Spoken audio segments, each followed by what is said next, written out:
another Artifact Corner. Today we will be looking at a stereoscopic image from our collections. This image is of the Old Liberty Bell, as it states on the front of the Stereoscope. This image was taken by James Cremer, who published the card. Stereoscopic photography was incredibly popular in the Victorian period. Once placed in a viewer, the image becomes three-dimensional, making the viewer feel like they are standing and looking at the object in person.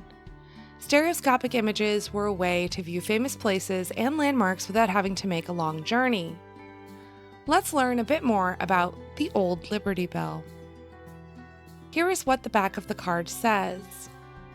We as a people are not fond of antique, but as we approach the 100th anniversary of the nation's birth, no true-hearted American can think without a thrill of patriotism of the Old Liberty Bell, which rang out to proclaim liberty throughout all the land, unto all the inhabitants thereof.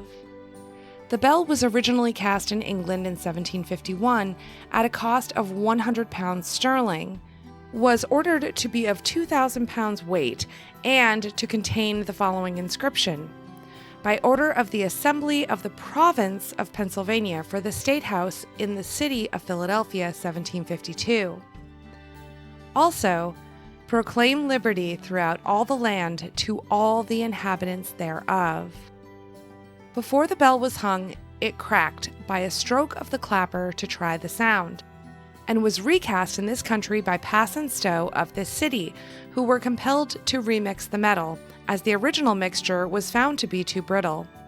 It was finished and hung in June 1753, but the most important event in its history is that upon Monday, the 8th of July 1776, at 12 o'clock noon, it rang to proclaim the birth of a nation, upon the basis that all men are born free and equal.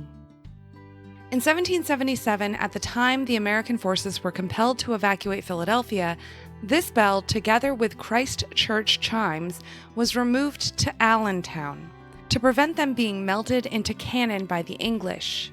At the close of the war, it was returned to the city and continued in constant use until 1828, when it was replaced by the present bell. The bell was broken in ringing for a fire one murky morning, but it had done its work and for many years occupied a place among the relics in Independence Chamber. In 1872, it was placed where it now is, in the vestibule of the State House upon the original timbers. If you would like to see the bell today, you can view it at the Liberty Bell Center in Philadelphia, which is open from 9 a.m. to 5 p.m. daily. The Liberty Bell, like so many objects from the American Revolution, is an important part of our nation's history. Our forefathers fought to ensure that liberty was proclaimed throughout all the land and all of the inhabitants thereof. Next year is the 250th anniversary of the Declaration of Independence, and there will be many events and museum exhibitions happening to celebrate the birth of the nation.